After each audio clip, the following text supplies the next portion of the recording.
जी TV मुजाहिद वली आपको खुशामदीद कहता है। और मुझे इल्म है कि हमारे असद उमर साहब एक मिनिस्ट्री तो चाहे प्लानिंग डेवलपमेंट हो, लेकिन बेशुमार इदारों को देखते हैं, मिनिस्ट्रियों को देखते हैं। फिर कोरोना का भी इनके पर जिम्मेदारी आ गई है, एक मीटिंग से दूसरी मीटिंग। और कराची में होते थे तो खैर मुलाकात आसान होती थी, लेकिन ज़रा मुश्किल होती है। इस्लामाबाद जगह ही ऐसी है और फिर अपोजिशन और हुकूमत का भी फ़र्क है ना। लेकिन फिर भी मैं शुक्रिया अदा करता हूँ असद उमर साहब, आपसे मुलाकात मैंने कहा अरसे बाद हो रही है। लेकिन कहाँ से बात शुरू करें? सियासी गुफ्तगू नहीं होगी, कराची पे करूँ, किस पे करूँ असद उमर साहब?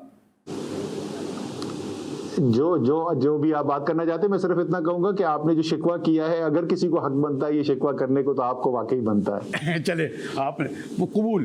असद उमर साहब ज़रा ये सवाल, क्योंकि अफगानिस्तान बहुत बड़ा इशू है और ऐसा लगता है कि ये जो प्राइम मिनिस्टर ने अभी डिस्कस हो रहा है कि नेशनल सिक्योरिटी की मीटिंग में शिरकत जो नहीं की, उससे बड़े सवाल उठे। लोगों ने अपने भी नहीं कहा, किसी ने कहा शहबाज शरीफ की वजह से नहीं गए, किसी ने कहा और वजह से नहीं गए, और एक ये भी आया कि नहीं प्राइम मिनिस्टर की वहाँ ज़रूरत नहीं थी। तो कोई अभी तक वाज़ेह कोई जो आए मुख्तलिफ आए इसकी क्लैरिफिकेशन और है भी इस वक्त हमें कितना बड़ा मसला दरपेश है। खुदा न करे अगर खाना जंगी की तरफ जो अफगानिस्तान बढ़ रहा है, फिर वही अफगान महाजिरीन का मलबा, हमारी मीशत पहले ही कोरोना के सबब लड़खड़ा रही है। उमर साहब इसके अंदर मुजाहिद भाई देखिए, मीटिंग की क्यों गई थी, इसलिए उसकी अरेंजमेंट की गई क्योंकि हमारे ख्याल में, जैसे आपने कहा कि इस वक्त अफगानिस्तान की सूरत हाल ऐसी है जिसका एक बहुत बड़ा असर पाकिस्तान के ऊपर भी हो सकता है। तो ज़रूरी ये था कि न सिर्फ पार्लियामान जो है वो इस मामले के ऊपर बातचीत करे, लेकिन मुकम्मल आगही के साथ बातचीत करे, उनकी प्रॉपर एक ब्रीफिंग हो, एक इन कैमरा ब्रीफिंग हो, जिसकी बुनियाद के ऊपर वो अपना जहन बना सकें और उसके बाद कंट्रीब्यूट कर सकें इस पॉलिसी के मुबाहिसे के अंदर, डिबेट के अंदर और फॉर्मुलेशन ऑफ पॉलिसी के अंदर। सो बुनियादी तौर पे तो ये अपोजिशन के मेंबर्स जो हैं उनके लिए, और वो हुकूमती अराकीन जो उन छोटे सेशंस में डिटेल जहाँ पे सिक्योरिटी ब्रीफिंग होती है उसके अंदर शामिल नहीं होते, उनको ऑन बोर्ड लिया जाए। ये सवाल वहाँ पर उठाया गया, जहाँ तक मुझे याद पड़ता है बिलावल जरदारी ने ये सवाल उठाया था कि वज़ीर आज़म यहाँ पर नहीं है, जिस पे स्पीकर साहब ने ये एक्सप्लेनेशन दी कि अपोजिशन की तरफ से ये रिक्वेस्ट आई थी कि प्राइम मिनिस्टर साहब इसके अंदर शिरकत ना करें तो बेहतर है। और उसके बाद उन्होंने जो असेंबली के सेक्रेटरी हैं उनसे ये बात रिकन्फर्म की और उन्होंने भी रिपीट किया। और वज़ीर आज़म ने कहा कि ज़ाहिर है हम तो ये चाहते हैं कि तमाम आगाही हो, तो उनकी कोई अना का मसला नहीं है। अगर वो बेहतर समझते हैं कि ब्रीफिंग के अंदर वज़ीर आज़म ना हो, हालांकि अगर मैं उनकी जगह पे होता तो मैं तो कहता कि वज़ीर आज़म आए, मैं तो वज़ीर आज़म की जहन सुनने चाहूँगा और मैं उनसे सुनना चाहूँगा कि उनके ख्याल में क्या होने जा रहा है आगे। नहीं, ये तो ठीक है यहाँ तक, लेकिन खैर अब तो खैर और ज़्यादा मैंने कहा, वैसे मेरी कल फॉरेन मिनिस्टर साहब से बात हुई थी, मैं चाह रहा था इस तरफ आ जाऊँ, लेकिन क्योंकि मैंने कहा एक बहुत हसास मसला है और अफ़गानिस्तान में जो कुछ होगा उसका इम्पेक्ट हमने बरसों नहीं दहाइयों झेला, इसलिए मैंने ये सवाल किया कि क्या आप लोग तैयार हैं कि जो आने वाली सूरत हाल है तेहरान में, अभी चले तालिबान अफगान महाजिर मिल रहे हैं, लेकिन जो पाकिस्तान का रोल गालिबन जितना अहम होना चाहिए, आप समझते हैं कि आप लोगों को भी ऑन बोर्ड ले रहे हैं वो तमाम प्लेयर जो हैं, वाशिंगटन हो, दोहा हो, तेहरान हो, काबुल हो? असद उमर साहब देखिए, पाकिस्तान का इसके अंदर एक किरदार तो रहा है, लेकिन पाकिस्तान की पॉलिसी इसके अंदर बिल्कुल वाज़ेह है। हम वहाँ पर कोई भी ऐसा नतीजा हासिल करने की कोशिश नहीं कर रहे हैं जो पाकिस्तान की मर्ज़ी के मुताबिक हो। तो अगर जिस तरीके से माजी में कभी ऐसा हुआ तो जाहिर है कि फिर हम उसमें बहुत ज़्यादा इन्वॉल्वमेंट करने की कोशिश करें, फिर हम रखना अंदाजी भी करें और हम चाहें कि वहाँ पर मामला उस रुख जाएँ जिसको हम समझते हैं सही है। और मेरे ख्याल में इस पॉलिसी से एक तरफ तो अगर आप देखें तो बड़ी मंतकी सी बात है, भाई हर मुल्क चाहेगा कि उसके लिए बेहतरी हो, लेकिन ये करने से हमने बहुत नुकसान उठाया। हमने अफगानिस्तान में अपनी मर्जी करने की जो कोशिश की, उसकी वजह से आज अफगानिस्तान की एक बड़ी आबादी जो है वो भी पाकिस्तान से ये गिला रखती है कि पाकिस्तान इंटरफेयर करता है। आप पाकिस्तान के अंदर देख लें कि माजी के अंदर ऐसा होता रहा है कि अमेरिका ने पाकिस्तान की डोमेस्टिक पॉलिटिक्स के अंदर जो है और बहुत सारे ममालिक के अंदर इंटरफेयर किया है, अगर पिछली चंद दहाइयां आप उठाकर देखें, और उसकी वजह से एक रिजेंटमेंट होती है। तो हर मुल्क ये चाहता है, खुद मुख्तार मुल्क ये चाहता है कि दूसरा कोई मुल्क उसमें मुदाखलत न करे। तो पाकिस्तान बड़ा वाज़े है, हम वो किरदार अदा करेंगे, मस्बत किरदार अदा करेंगे, जिससे जो अफगानिस्तान के अवाम फैसला करें, जो अफगान लोग फैसला करें, उस फैसले की अमल दरामद करने के अंदर जो पाकिस्तान सहूलतकार का किरदार अदा कर सकता है वो करेगा। सो पाकिस्तान एक इम्पॉर्टेंट प्लेयर है, पाकिस्तान को से बातचीत भी की जाती है, पाकिस्तान से कभी मुतालिबे भी किए जाते हैं क्योंकि कुछ उम्मीद है पाकिस्तान से ज़्यादा, लेकिन इस बंदिश के अंदर रहते हुए कि हम इंटरफेयर नहीं करेंगे, फैसला अफगान अवाम का होगा, हम सिर्फ सहूलतकार होंगे, जितनी मदद हम कर सकते हैं उनके फैसले की अमल दरामद करने में वो हम ज़रूर करेंगे। चलिए, ये अफगानिस्तान का इशू इस तरफ रखते हैं और आ जाते हैं अपने हमारे शहर के, बल्कि आपका शहर, यहाँ आपने माशाल्लाह पूरा बरस गुजारे, एक बहुत बड़े इदारे के आप जब सरबराह हुए तो आपने उसको मिसाली बनाया, और हमारी आपका ताल्लुक़ तो आपके सियासत में आने से पहले है, नियाज़मंदी ताल्लुक़ रहा जब आप उसके सरबराह थे, लेकिन सारी जिम्मेदारी आप समझते हैं वो सिंध सरकार पे डाल देते हैं, होनी भी चाहिए ख़ास तौर पर 18वीं तरमीम के बाद, लेकिन जो वफाक है उसकी भी तो जिम्मेदारी है। अब देखिए, अगर मैं तफसील में नहीं जाऊँगा, सबको पता है एयरपोर्ट से निकलेंगे तो खंडर का मंजर पेश कर रहा होता है, पानी का मसला, बिजली का मसला। अच्छा, आप भले कहें कि जी हमने उनको इतने अरबों खरबों के लोग नहीं जानते, लेकिन आपको जहाँ 14 महीने भी दिए कराची ने आपको, उस तरह की जिम्मेदारी पूरी नहीं की, बल्कि मुझे शायद ये भी शिकायत है कि खान साहब कोई एक दो शब यहाँ क़याम नहीं करते ताकि खुद देख सकें कि इस शहर का क्या हाल है, सूबे का तो छोड़िए। अच्छा देखें, इसके अंदर मुजाहिद भाई मुख्तलिफ ज़ाहिर है जाविया हो सकता है बात को देखने का। जिस तरफ से मैं देखता हूँ तो मुझे तो ये नज़र आ रहा है कि तहरीक इंसाफ की वफाकी हुकूमत वो काम कर रही है जो उसकी आईनी जिम्मेदारी भी नहीं है, और इसकी गवाही कौन दे रहा है? इसकी गवाही दे रहे हैं वज़ीर आला सिंध पाकिस्तान पीपल्स पार्टी के मुराद अली शाह। उन्होंने एक से ज़्यादा प्रेस कॉन्फ्रेंस की, उन्होंने गिला किया, शिकवा किया, तनकीद की, उन्होंने कहा कि ये वफाक जो है वो ईस्ट इंडिया कंपनी का किरदार अदा करने की कोशिश कर रही है, वो यहाँ गलियों नालियों के अंदर काम कर रही है। तो इस कराची के अवाम के लिए, उनकी बेहतरी के लिए वफाक वो जिम्मेदारी अदा करने की कोशिश कर रहा है जो उसकी आईनी जिम्मेदारी नहीं है। तो इसका तो हमारा जो सियासी हरीफ है वो इसकी बात की गवाही दे रहा है और बार बार इस बात की गवाही दे रहा है। हमारे मुख्तलिफ जो मंसूबे हैं जो कराची ट्रांसफॉर्मेशन पैकेज का हिस्सा हैं, उनके ऊपर अमल दरामद तेजी से हो रहा है। जल्द मैंने सितंबर के अंदर इसका 1 साल पूरा होगा। आप इंशाअल्लाह ताला, हम आपको भी ज़ाहिर है साथ लेके चलेंगे सबको, और हम बताएंगे कि 5 जो मंसूबे हैं उस पर क्या ठोस अमल दरामद हुआ है और ज़मीन पे किन मंसूबों पे क्या क्या काम हो चुका है। तो कराची को नजर आएगा ग्रीन लाइन मंसूबा बहुत बड़ा था, और आप देखें आधा शहर, आपको तो पता है, नॉर्थ नाजाबाद से लेकर ये गुरु मंदिर तक खुदा पड़ा है, और 2016 में मुकम्मल होना था। 15 या 20 अरब का था, अब शायद 50 अरब से ऊपर चला गया। एक ग्रीन लाइन है। फिर KCR में मैं नहीं जाऊँगा, मैं खुद शेख रशीद साहब के साथ बैठा, सिटी स्टेशन से उन्हें घुमाया, वजीर मेंशन तक गए, दो खत जो हाल था उसका वो भी वैसा। यानी 2 बड़े थे जिससे कराची की अक्सरियत आबादी को बेनिफिट पहुंच सकता था। इनमें से एक भी हो जाता, जिस तरह वो कहते हैं ना पंजाब वाले, जी हमने मोटरवे चला दी, आप जंगला कहते रहे। इनमें से मैं उस पर नहीं आऊँगा, K4 वाले पे। ये 2 बहुत बड़े मंसूबे हैं ना असद भाई, इसके कितनी डेटें दी जा चुकी हैं? अच्छा, इन दोनों की बात कर लेते हैं। एक तो जिस KCR को आप KCR कह रहे हैं, जिसमें आप कह रहे हैं शेख रशीद के साथ आप बैठ के गए थे, उसको शायद आप और मैं जो है अपनी जवानी में लोकल ट्रेन कहा करते थे।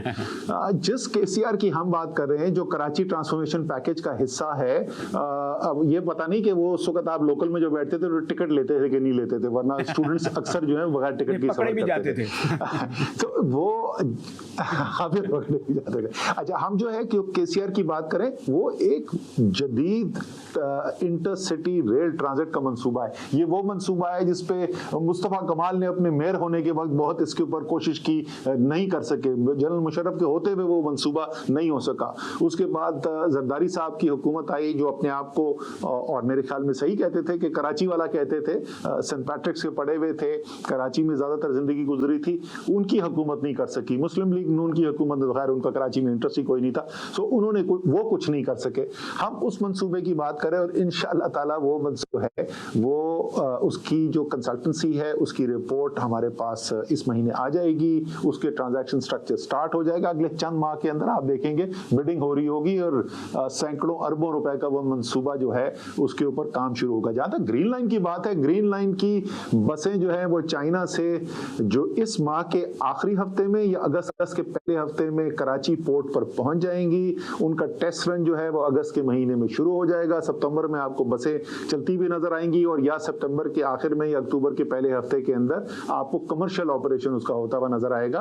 और कोई सड़क खुदी हुई नहीं है, उसका जो फिजिकल सिविल स्ट्रक्चर का काम है वो मुकम्मल कर लिया गया है।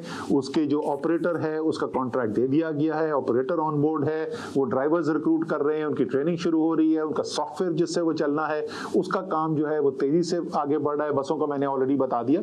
सो ये दोनों मंसूबे, एक तो इंशाल्लाह ताला अगले 2 महीने में हम और आप जो है दोनों बस पे साथ सफर करेंगे। ठीक है, चले वो वक्त आए कि मैं और आप दोनों बस के साथ सफर करें। आजकल तो खैर इसमें किसी और वक्त एक और मैंने सिंध के एक बड़े इकोनॉमिस्ट थे, दानिश्वर थे, गवर्नमेंट से करीब होते हैं, बैठा था दोपहर को, शायद ऐसे मैंने ये नहीं कहा कि आपसे मुलाकात है, वो कहते हैं जी आप इन हुकूमत से ये पहुँचे, और मैं तो खैर आदाद शुमार का आदमी नहीं हूँ, मैं तो देहाती ज़बान जानता हूँ, आपको पता है सियासत वगैरह की। कहते हैं जी PhD है, जो पब्लिक सेक्टर डेवलपमेंट के प्रोग्राम हैं उनमें जी जो कंपेयर करें ज़्यादा KP में लगते हैं या पंजाब में। सिंध में 3 साल में उन्होंने हमें क्या दिया, कितना दिया जो हमारा हक था, उमर साहब? अच्छा सर, ये मैं बड़ी तफसील से आदादो शुमार में आपको बता चुका हूँ, मैं दोबारा उस तफसील में तो नहीं जाता, लेकिन फीकस आबादी के लिहाज से तीनों साल में सिंध को पंजाब से ज़्यादा पैसा मिला है फेडरल PSDP के मंसूबों से। तो बॉटम लाइन तो मैं आपको यहाँ से शुरू कर दूँ। जिस बात का बहुत गिला था, जो वज़ीर आला ने बेतहाशा गिला किया, वो ये कह रहे हैं कि हमारी मर्जी के मंसूबे क्यों नहीं हो रहे। कुछ मंसूबे ऐसे भी हैं जो सिंध हुकूमत के दिए हुए मंसूबे हैं जिनको हमने एक्सेप्ट किया, PSDP के अंदर शामिल किया, वफाक उन मंसूबों की फंडिंग कर रहा है, लेकिन ये PSDP का पैसा जो है वो पाकिस्तान के टैक्स पेयर का पैसा है, वो किसी हुकूमत का पैसा नहीं है। ये कराची के अवाम और सिंध के अवाम का पैसा है। तो हम सिर्फ वो मंसूबे नहीं करेंगे जो हमें सिंध हुकूमत बताएगी, हम वो मंसूबे करेंगे जो सिंध के अवाम, जो कराची के अवाम हमसे जिसका मुतालबा कर रहे हैं। तो उनको असल गिला इस बात का है। जो मंसूबे हैं वो तो अभी आपने खुद ही उनका जिक्र कर दिया। अंदरून सिंध के अंदर ऐसे बहुत सारे मंसूबे, नई गाज डैम आधा बन के वो रुक गया, सिंध ने कहा दिया हम बाकी पैसा नहीं देंगे, हमने कहा सारा पैसा हम दे देंगे, हम अपने पैसे से उसको मुकम्मल करा रहे हैं। इसी तरीके से K4 का मंसूबा जो है वो जॉइंटली फंडेड था, हमने कहा आपसे नहीं मुकम्मल होता, हम जिम्मेदारी लेते हैं, सारा पैसा हम इसके अंदर डालेंगे। और इसी तरीके से अरबों रुपए के बिजली के मंसूबे हैं, गैस के मंसूबे हैं, एजुकेशन के, तालीम के मंसूबे हैं, बंदरगाह के मंसूबे हैं। हर शोबे के अंदर सिंध के अंदर पैसा लगाया जा रहा है। जैसे मैंने कहा कि फीकस आबादी के लिहाज से अगर देखेंगे तो सिंध को पंजाब से ज़्यादा शेयर मिल रहा है। लेकिन हसन उमर साहब, ये खैर मैं उनसे सवाल करूंगा कि 2.25 करोड़ बच्चे स्कूल क्यों नहीं जाते, इलाज पे नहीं जाऊंगा। के इलेक्ट्रिक का मसला आज तक ये है कि जी बिजली का, और वो भी पता नहीं सिंध क्या कहते हैं, ये भी फेस करना पड़ रहा है, पानी की कमी। तो मैंने कहा कि ये जो बुनियादी मसले, सूरत हाल ये है कि जो सिंध, और जब गुफ्तगू आप कर रहे होते तो ऐसा लगता है कि आप सिंध पे डाल देते हैं कि क्योंकि वहाँ हमारी हुकूमत नहीं है। मेरा तो सवाल ये है कि PTI की गवर्नमेंट तो यानी ये क्यों नहीं सोचते कि आपके MNA यहाँ हैं, आपके MP हैं, ये शहर आपका है, ये सूबा आपका है, अगर वो काम जो नहीं पूरा उधर करते आप करें, या बताएं कि अगर इन्होंने ये नहीं किया। तो उनका केस इसलिए आता है कि जी वफाक दिलचस्पी नहीं रहा, वफाक ये नहीं कर रहा। अच्छा, जैसे मैंने कहा ना कि वफाक ने आज तक तारीख में कभी सिंध में इतना पैसा नहीं खर्च किया जितना हमारी हुकूमत कर रही है, और बड़ी तफसील से हम बार बार इसकी बात कर चुके हैं। अगर आप चाहें तो मैं दोबारा तफसील दोहरा देता हूँ उसकी। लेकिन आप ये नहीं कह सकते मुजाहिद भाई, आप ये नहीं कह सकते कि अगर सिंध की हुकूमत काम नहीं करी तो आप क्यों नहीं करते। आपको पता है पाकिस्तान का आइन क्या कहता है। मैं बिजली की जिम्मेदारी उन पर नहीं डाल रहा, मैं आपको बिजली का जवाब दे हूं और मैं आपको जवाब देता हूं हमने क्या किया। आपको पता है कि कराची के लिए बिजली की जो सप्लाई थी उसमें पिछले 15 साल के अंदर कोई इजाफा नहीं किया गया था वफाक की तरफ से। कोई बिजली की जो सप्लाई थी वही 700 मेगावाट जो थी वही चल रही थी पिछले 15 साल से। हमने उसको बढ़ा के इस साल 1100 मेगावाट तो सप्लाई हम डेमोन्स्ट्रेट कर चुके हैं, जो जा चुकी है। वो इंशाअल्लाह ताला इस चीज के साथ बढ़ती चली जाएगी और तहरीक-ए-इंसाफ की हुकूमत में होते हुए 700 मेगावाट से बढ़ के 2100 मेगावाट पहुंचाई जाएगी, यानी 3 गुना कर दी जाएगी। वो शहर जिसको वफाक की बिजली से सिफर इजाफा मिला था, वहां 3 गुना वफाक से बिजली की सप्लाई बढ़ाई जा रही है इस तहरीक-ए-इंसाफ की हुकूमत के अंदर। और उसके अंदर पहले 400 मेगावाट तो कराची ले चुका है और कराची को मिल चुके हैं। ये अभी जो ड्राई डॉकिंग का प्रॉब्लम हुआ है उससे पहले आप कराची में देखते, आप रमजान का खुद आपको अंदाजा होगा कि पिछले साल रमजान में जिस तरीके से लोड शेडिंग हुई थी और इस साल में कितना फर्क था। और उसकी बुनियादी वजह यही थी कि वफाक ज्यादा हिस्सा दे रहा था कराची को। करते क्या थे, इंफ्रास्ट्रक्चर ही नहीं बनाया था। वो कहते थे ये क्या करें, कराची लोड नहीं ले सकता। भाई ये इंफ्रास्ट्रक्चर बनाना किसका काम है? हमने वो इंफ्रास्ट्रक्चर बनवाया, हंगामी बुनियादों पर बनवाया और हमने ये कहा था कि अगले साल की गर्मियां आने से पहले ये मुकम्मल होना चाहिए और उन्होंने मुकम्मल किया और कराची को वो बिजली मिली। तो जो मेरी जिम्मेदारी है उसका मैं बिल्कुल जवाब दूँ। अच्छा, मतलब मैं एक जो ख़ास है उसमें बाद में आना चाहता हूँ, बल्कि कंक्लूडिंग सवाल होगा कोरोना जिसके लिए आप बड़ा अहम मेन अदा कर रहे हैं। लेकिन ये जो मैं अभी वज़ीर ख़जाना साहब का है, मैं तो खैर जानता भी नहीं है। GDP 3.9 हो गया, तरसील ज़र में भी बड़ा इजाफा हुआ, बरामदात भी हुई, हाउसिंग में कहते हैं 41% हो गया, ऑटो का मैं पढ़ रहा था जी पता नहीं कितना सब कुछ हो गया। लेकिन जिस शोबे में चला, बैंक्स कहते हैं जी, आज स्टेट बैंक कह रहे थे जी रिकॉर्ड मुनाफा हुआ। तो ये तमाम जिन जिन इदारों में जिन जिन मुनाफे बता रहे हैं, मुझे ऐसा लगता है कि ये उस अशराफिया के तबके को पहुंचा इसलिए कि तरीन साहब खुद ये एतराफ़ करते हैं कि 2 करोड़ 60 लाख जो हैं बेरोज़गार हुए हैं इस दौरान। तो आपने जिन लोगों ने जो इतने इतने मुनाफे कमाए उन लोगों से पूछा कि बेरोज़गार आपने कैसे कर दिए, या एक डॉलर से कम जिनकी आमदनी है? ये नहीं, मैं नहीं कह रहा तरीन, सॉरी, अगर जी ये नहीं हो सकता। हाँ, ये नहीं हो सकता कि शौकत तरीन ने ये कहा हो कि 2 करोड़ 60 लाख लोग बेरोजगारों का इजाफा हुआ है। जो 5 को बेरोजगारी बढ़ी कोरोना के दौरान, लोग अपने रोजगार से महरूम हुए। हम अपने मीडिया का देख लेना। और मैं कहाँ का चंद माह के लिए सर, चंद माह के लिए तो हमारी रिपोर्ट है, पाकिस्तान बिजनेस ब्यूरो स्टैटिस्टिक्स की रिपोर्ट है, जो प्लानिंग मिनिस्ट्री, मेरी मिनिस्ट्री के नीचे, हमारी मिनिस्ट्री के नीचे वो झैली इदारा है, उसकी रिपोर्ट थी कि 2 करोड़ से ज़्यादा लोग बेरोजगार हुए कोरोना जिस वक्त लॉकडाउन किए गए थे। और उसमें से अल्हम्दुलिल्लाह 4 महीने के अंदर 90 से 95% लोग वापस रोजगार पे आ चुके थे। वो तो सारी हमारी रिपोर्ट है। देखिए, आप जो बात करें वो एक अहम बात है कि क्या GDP ग्रोथ जो है क्या वही हदफ होना चाहिए? हमारे ख्याल में नहीं। बड़ी अच्छी ग्रोथ हुई है, लोगों ने इसकी तारीफ की है, दुनिया ने तारीफ की है कि कोविड के होते हुए एक अच्छी हमें मईशत की तरक्की होती हुई नजर आई है पाकिस्तान के अंदर। लेकिन असल चीज़ जो है ना खुशी की, वो ये है कि ये मईशत की तरक्की हो कैसे रही है। सबसे बड़ा पाकिस्तान में रोजगार का जरिया है ज़राअत। 2/3 आबादी जो है वो बराह रास्त या बिलावास्ता जो है वो ज़राअत के साथ मुंसलिक है। पाकिस्तान की तारीख में ज़राअत की आमदनी में इतना इजाफा किसी 3 साल में नहीं हुआ जितना ये पिछले 3 साल के अंदर हुआ है। और उसकी एक बहुत बड़ी वजह जो बनी है वो ये है कि किसान को पूरी कीमत मिल रही है अपनी फसल की। गंदम की जो कीमत है, जो सिर्फ 100 रुपए का इजाफा हुआ था फी मन 5 साल में मुस्लिम लीग नून की गवर्नमेंट के अंदर। असद भाई वक्त कम है, लेकिन आप ये मानने तैयार नहीं है कि महंगाई भी बढ़ी और बेरोजगारी भी बढ़ी है हुई।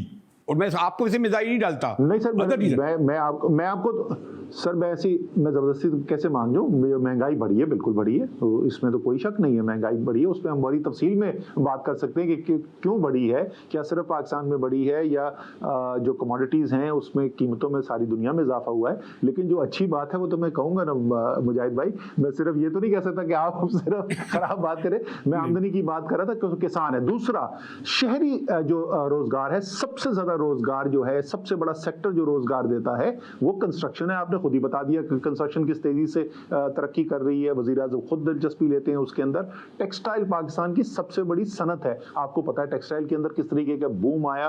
वो मजदूर जो बेरोजगार हो रहे थे टेक्सटाइल में, फैसलाबाद में मजदूरों की कमी पड़ गई। सो जो बड़े बड़े रोजगार के शोबे हैं वहां तो बहुत आपको खुशहाली आती हुई नजर आई है। तो ऐसा नहीं है कि सिर्फ ये कोई किताबों के तक ये महदूद है। क्या हर पाकिस्तानी खुशहाल हो गया? नहीं, ऐसा नहीं है। अभी मुझे ऐसा लगता है कि असद उमर साहब, जो कोरोना के सिलसिले में आप काम कर रहे हैं और अल्हम्दुलिल्लाह ये बड़ी अच्छी बात है कि दुनिया के दीगर मुल्कों के मुकाबले में हमारे यहाँ बहुत कम हुआ है, लेकिन ये एक तफसील तलब मौजू है, इस पर आइंदा के लिए उठा रखते हैं। मैं चाह रहा था मुझे इल्म है कि आप मेरा मसरूफ़ भी हैं, वरना कोरोना के हवाले से क्योंकि सिर्फ 7% है, लोग कहते हैं हम उस वक्त महफूज होंगे जब कम से कम 50% लोग वैक्सीन हो जाएगी। ऐसे ही है, बिल्कुल ऐसा ही है ये, बिल्कुल मैं आपके साथ। और 50 नहीं, हमने 70% कम से कम टारगेट करना है। और आपके जरिए आखिर में सिर्फ मैं यही पैगाम देना चाहूँगा तमाम पाकिस्तान को कि वैक्सीन लगाइए, खुद भी महफूज हों, अपने घर वालों को और प्यारों को भी महफूज करें। इस वबा से मुकम्मल तौर पर निकलने का यही एक रास्ता है कि हम सब वैक्सीन लगवाएं। शुक्रिया मोहतरम असद उमर साहब ने हमें वक्त निकाला। मैंने कहा ना कि असद उमर साहब बैक वक्त कई मिनिस्ट्रियाँ देखते हैं, कहीं आप जो है वो डिपार्टमेंट देखते हैं, फिर कोरोना भी देख रहे हैं। और हमारे साथ रहिएगा कि अफ़गानिस्तान की सूरत हाल काफ़ी बड़ी तेज़ी में तब्दील हो रही है। कहते हैं जी तेहरान में जो है इजलास हो रहा है अफ़गान तालिबान का और अफ़गान सिक्योरिटी फोर्सेस का, इस पर भी गुफ्तगू करेंगे। मेरे ब्रेक के बाद हमारे साथ रहिएगा।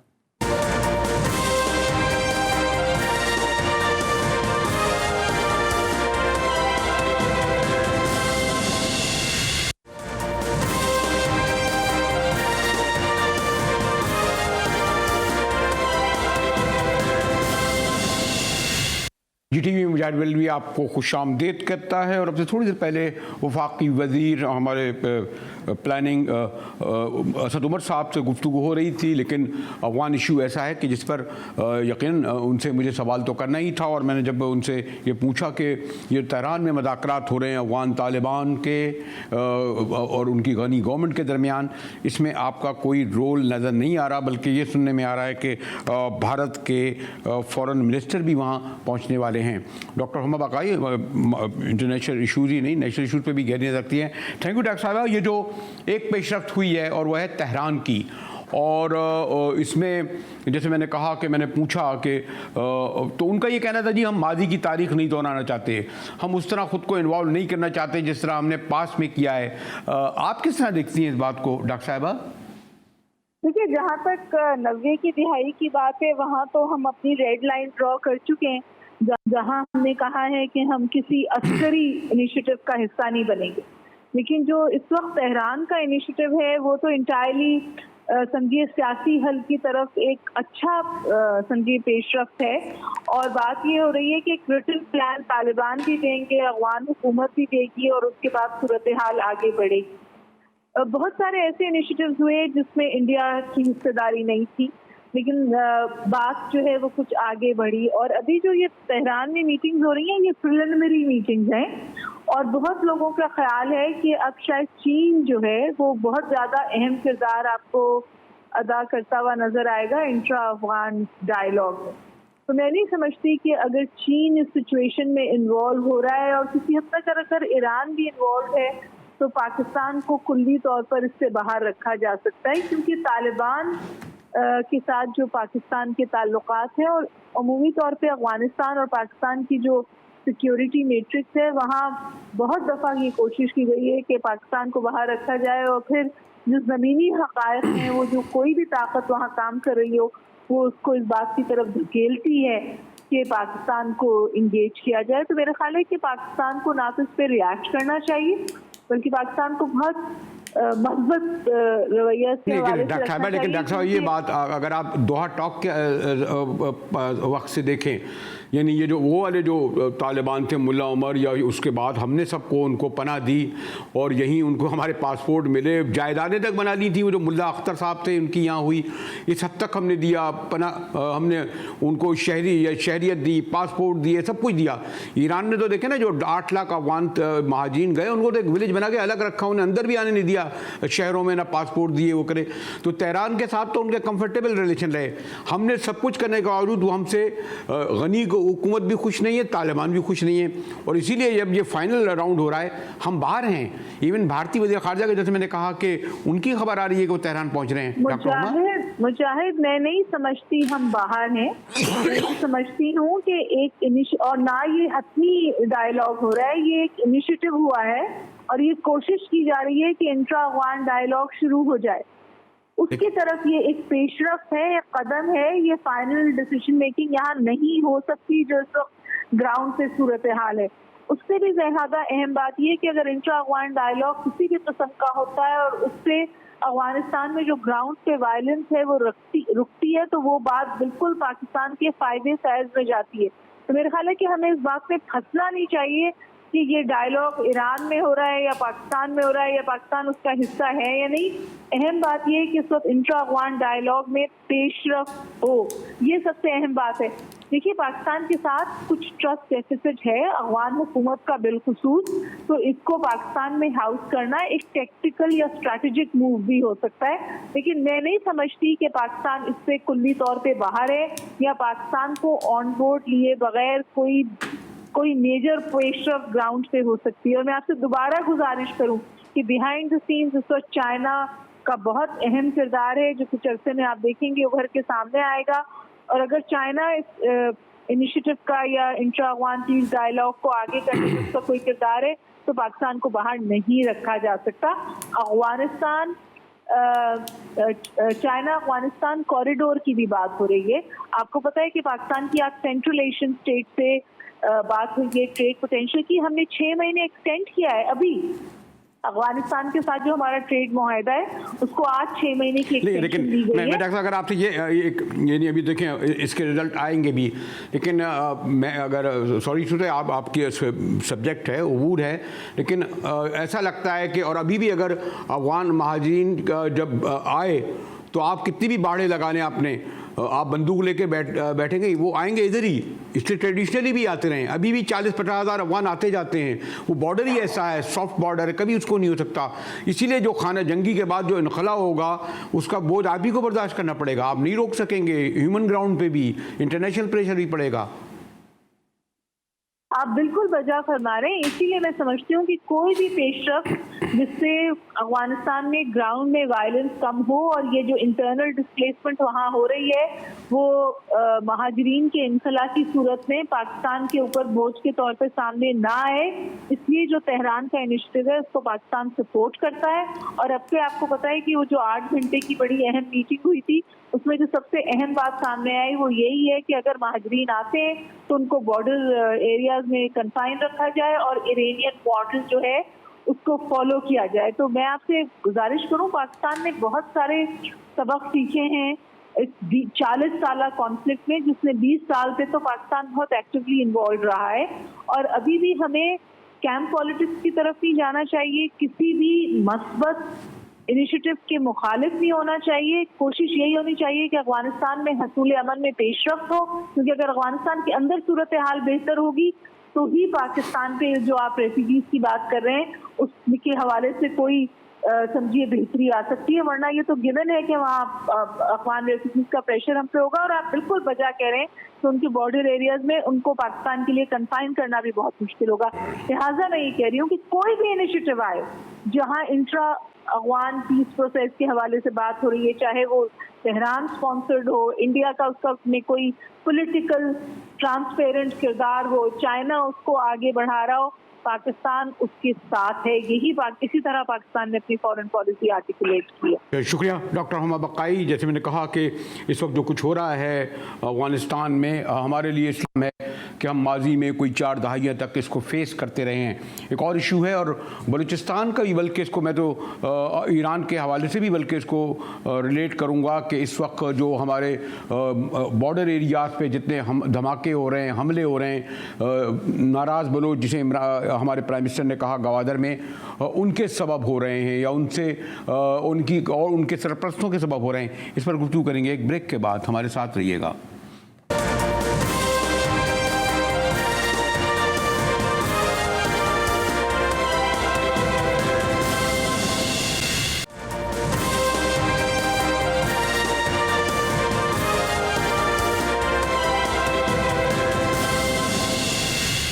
GTV एक बार फिर आपको खुशामदीद करता है। और प्राइम मिनिस्टर इमरान खान ने जो गवादर में तकरीर की, और यकीनन इस वक्त बलूचिस्तान का मसला बड़ा हसास है, ख़ास तौर पर अगर आप बॉर्डर के इस तरफ देखें तवातुर से खुदकश हमले हो रहे हैं, धमाके हो रहे हैं। और बड़ा पैमाने पर एक हद तक सिक्योरिटी फोर्सेस को नुकसान पहुंचाने की कोशिश की जा रही है। और ये नाराज़ बलोच कौन है जो इस तरह नुकसान पहुंचा रहे हैं, इस बारे में 3-4 मिलिटेंट तंजीमें हैं। मेरे साथ हाजी लश्करी रईसानी साहब हैं, बड़े रईसानी घराने का बड़ा अहम किरदार है। हाजी साहब, प्राइम मिनिस्टर ने नाराज़ बलोच को मनाने की बात की और अब तो खैर खबर आई है कि शाहदैन बुगटी को उन्होंने नामजद किया है, माविन खुसूसी भी। तो नाराज़ बलोच को मना सकेंगे? क्या शिकायतें हैं हाजी साहब? देखिए बात ये बरेलवी साहब, पाकिस्तान एक फेडरेशन है। अब पाकिस्तानी हुक्मरान जो इस्लामाबाद और पिंडी में बैठते हैं उनको अभी तक ये ख्याल नहीं कि फेडरेशन है या नहीं है। ये कौमियतों का एक मुश्तरका मुल्क है और इसमें मुख्तलिफ कौमियतें बसते हैं। अब वजीर आजम साहब को अचानक ख्याल आया कि मैं नाराज बलोचों से बात करूंगा। अब पहले तो ये तय करें कि बलोच कौम के अफराद को रिलीफ देना है या नाराज बलोचों को कोई सहूलत या कोई मराते दे के वापस लाएंगे। तो अगर कुछ लोग मराद लेके वापस आएंगे इसका मतलब है कि मसला जू का तू है। अगर नाराज बलोचों को उन्होंने जो है खुश करना है तो इनको चाहिए बलूचिस्तान को एक कॉन्स्टिट्यूशनल नेशनल और इसी के साथ साथ उनको एक इक्तिसादी और साइकोलॉजिकल थेरेपी देना चाहिए। इब्तिदा ऐसा हो सकता है कि इब्तिदा में 18वीं तरमीम पे मुकम्मल अमल दरामद हो और उसके साथ साथ जो 3-4 हजार लोग इस वक्त लापता हैं उसके मसले का कोई हल तलाश करे ताकि वो नाराज बलोच जो अपने रिश्तेदार रफका के इंतजार में रियासत की तरफ देख रहे हैं उनको भी रिलीफ मिले। लेकिन हाजी साहब, आपको भी पूरी हिस्ट्री पता है बलूचिस्तान की। मज़ाकरात किसी न किसी तो करने ही पड़ेंगे ना। यानी अगर उन्होंने एक पेशकश की है, क्योंकि इमरान खान तो जिम्मेदार नहीं है, जिम्मेदार तो वो लोग हैं ना जो पास की पार्टियां जिनके साथ आप लोग बैठ भी जाते हैं। पीपल्स पार्टी हुई, नून लीग हुई, उससे पहले की पार्टियाँ हुई, ये थी ना जिम्मेदार जो बलूचिस्तान में जो ये सब कुछ हुआ।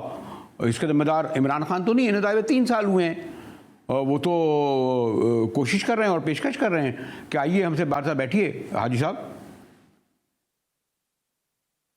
पॉलिटिकल पार्टी एक पॉलिटिकल समाज में जरूर डायलॉग तो करना पड़ेगा किसी न किसी के साथ ताकि हम बलूचिस्तान के मामला को आगे ले जाएं। जिस इमरान खान को आज ख्याल आया कि नाराज बलूचों को हम के साथ बात करेंगे तो उनको तो 6 निकात में हमने कहा था कि आप मिसिंग पर्सन को रिहा करें या उनको आप अदालती ट्रायल करें ताकि ये मामला बेहतरी की तरफ जाए। तो इमरान खान के साथ तो 3 साल पहले ही ये बात हुआ था। अब अचानक बात करने का मतलब ये होगा शायद कुछ अफराद को मना लिया है, अफराद को वापस लाएंगे और कहेंगे हम इनको ला चुके हैं। ये बलूचिस्तान के मसले का हल नहीं है। नेशनल क्वेश्चन बलूचिस्तान का असली मसला है और उस नेशनल क्वेश्चन को इमरान खान आइन के जरिए हल कर सकते हैं। जी हाजी साहब, यकीनन बड़ा संगीन इशू है और इसको सुलझाना इतना आसान भी नहीं है। लेकिन अगर प्राइम मिनिस्टर ने इनिशिएटिव लिया है, देखते हैं शाहदैन बुगटी किस तरह कामयाब होते हैं। बहरहाल एक ट्राइबल उनका बैकग्राउंड है, उनके वाले नवाब अकबर खां बुगटी का बड़ा अहम रोल रहा है। इसी के साथ ही GTV से मुजाहिद बेलवी को इजाज़त दीजिए।